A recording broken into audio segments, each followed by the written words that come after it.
JP, does you being at the press conference, does that mean you're going to get a game tomorrow? We'll find out later after practice. Team selections obviously after practice, so I'm hoping that there's an opportunity. Yes, obviously 2 games left. It'd be nice to end off playing a game in a World Cup. Yeah. JP, how disappointing would it have been to come to this World Cup only play 3 games if after you've already announced that you'll be retiring from ODI cricket? It's disappointing, yes. It's not the biggest disappointment.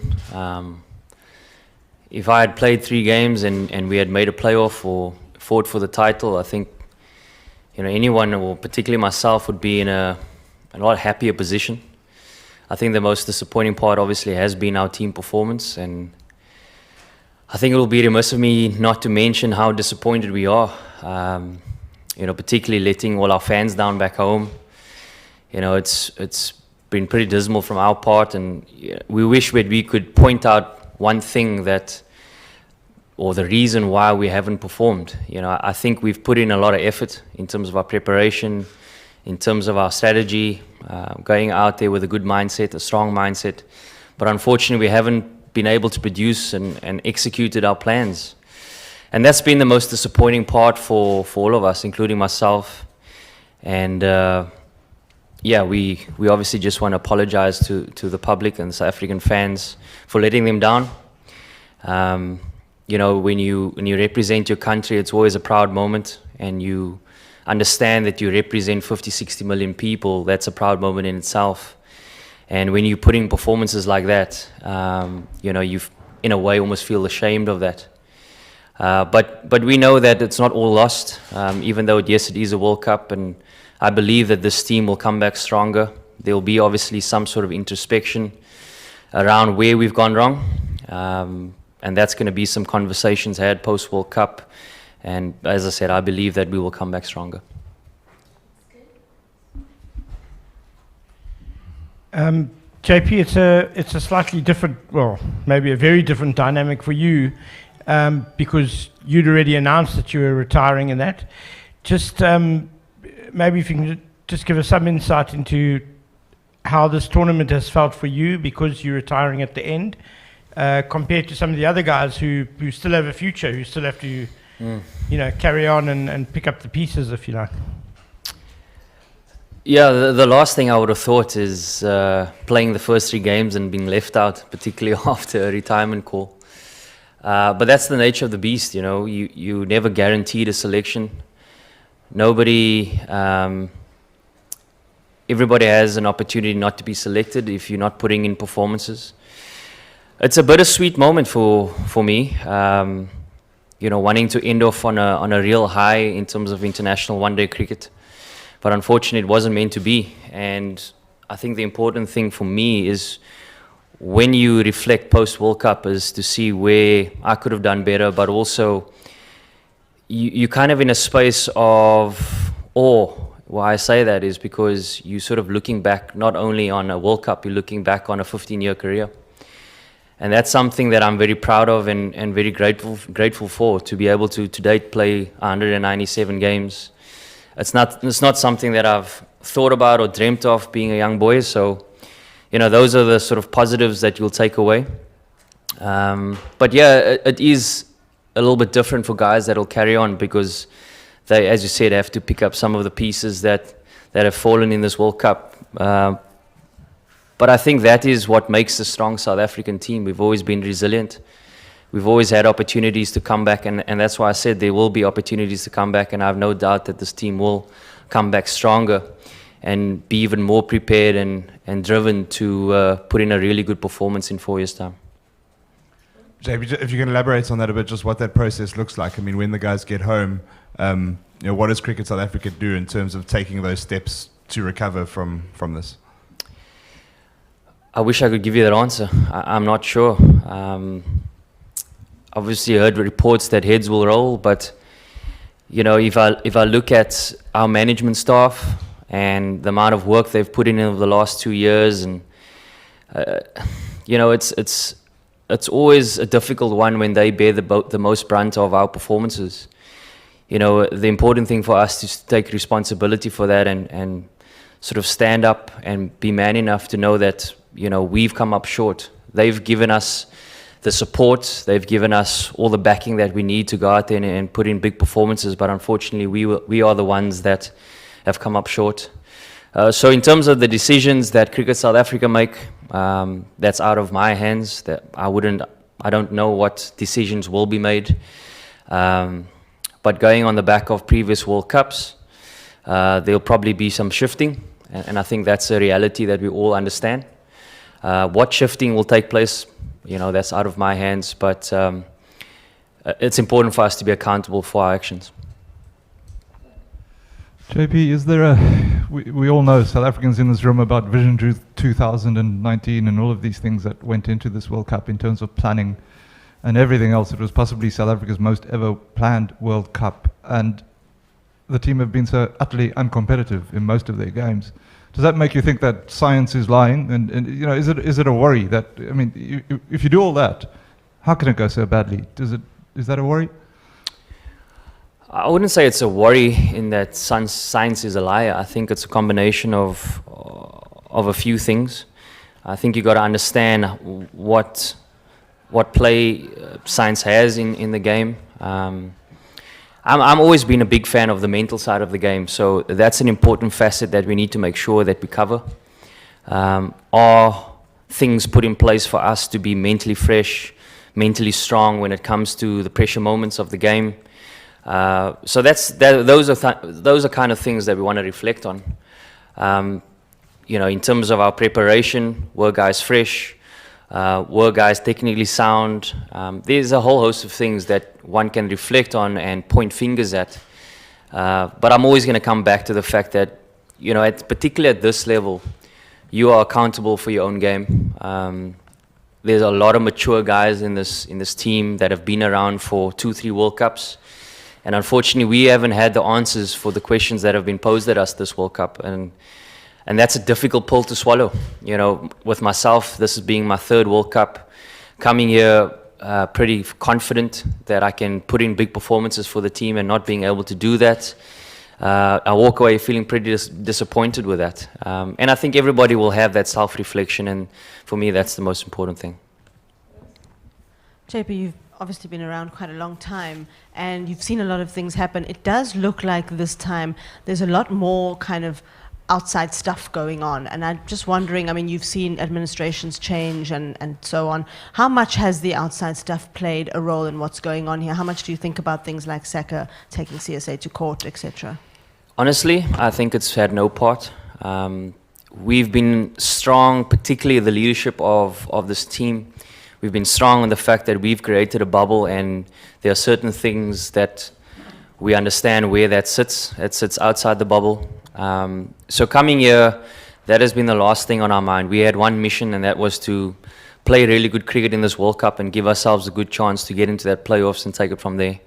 But unfortunately, we've come up short, and our skills haven't been good enough on this trip. From a batting perspective, nobody's stood up to score hundreds, partnerships, no hundreds.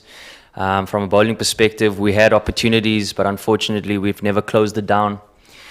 So those are the things that we need to reflect on. Outside influences, we are a mature group of men that have come along for a long way, and we can't use that as an excuse. We are professionals, and I think we've created a good environment and a culture that understands how to block out the negativity, and we know that there's a job at hand, and we got to find a way to get it done. JP, just looking ahead post World Cup, your plans, we know you're playing T20 cricket, but are there coaching plans, are there commentary plans? What is? There are possibly vacancies coming up. Is that part of the is that part of the plan going forward? To be honest, I haven't looked that far.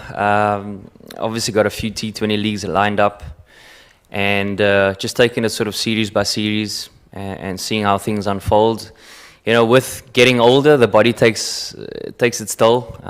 So it's kind of just assessing that, understanding where my family is, young family growing up, so you want to be at home. and just kind of planning and thinking about what's next in terms of post-playing cricket. Obviously had a few stints in the commentary box, which I enjoyed, and hopefully I don't, chirp the current players too much. JP, your career, obviously, you know, will always be remembered for that 166 that you got against Australia, but kind of inconsistencies as you've gone along. How much are you using these last 2 games, if you are selected, to kind of leave on like a real high note and be remembered for 100 tomorrow?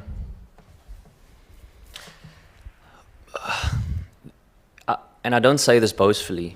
I say this because I think it's the honest truth.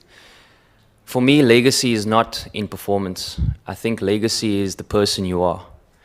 And for me, it's about being a good person. It's about influencing people in the right way. So that, for me, is the biggest legacy. There's no doubt that I want to put in a big performance for the team, for the public, for the fans that have supported us through thick and thin.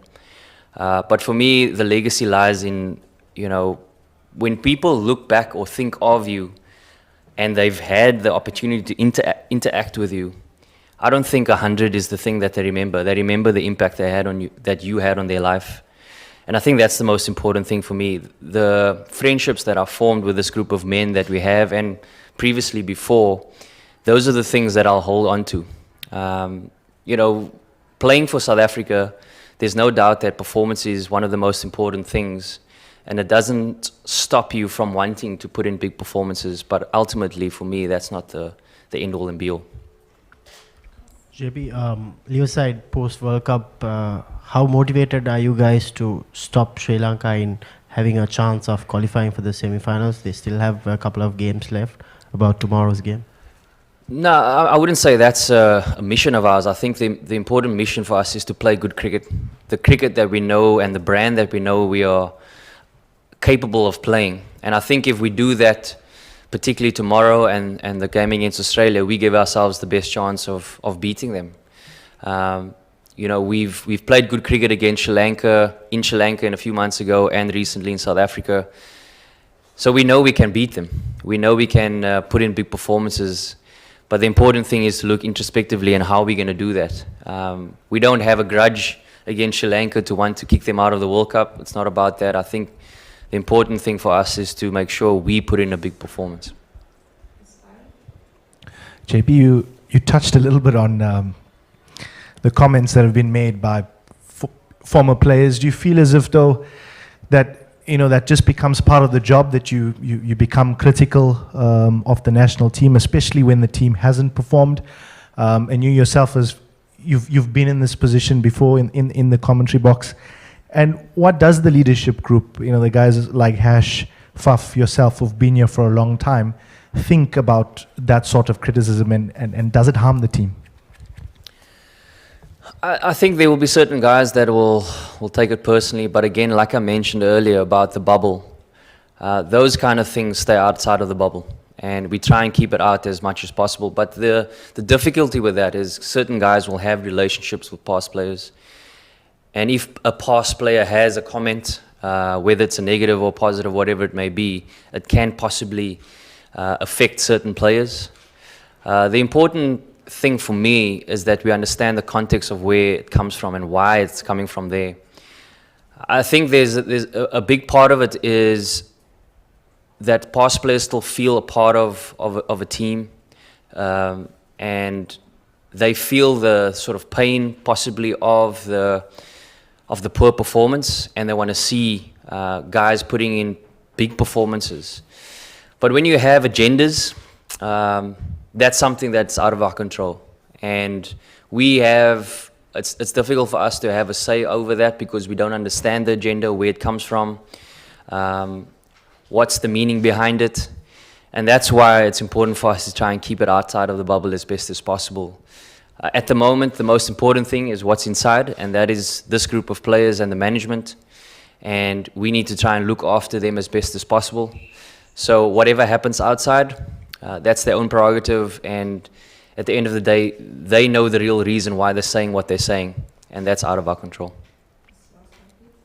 JP, Sri Lanka's coach said that once a team has been knocked out of the World Cup, effectively they can either they can either rock up to the field playing with freedom or with one foot already on the plane.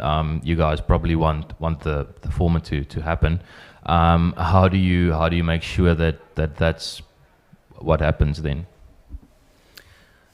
I think that's a personal thing. You know, from a leadership point of view, you can speak about that, but ultimately you need to make that decision for yourself. Is your foot on the plane, or does that give you a sense of freedom? I 100% agree with the freedom. Just go out and play your natural game, your naturally gifted game. And that's not a cop-out. That's just an understanding that you have almost the license to just go out and play with the freedom that you were allowed to play with almost as a young kid, and play with a smile on your face, play to enjoy the game. And that's the kind of mentality that I certainly want to end off my international one-day career with.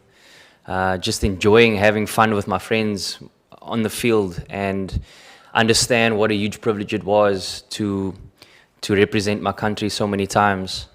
And you should never take it for granted. And if any of us has one foot on the plane, that means you're taking it for granted. And that's definitely something that we don't want to encourage.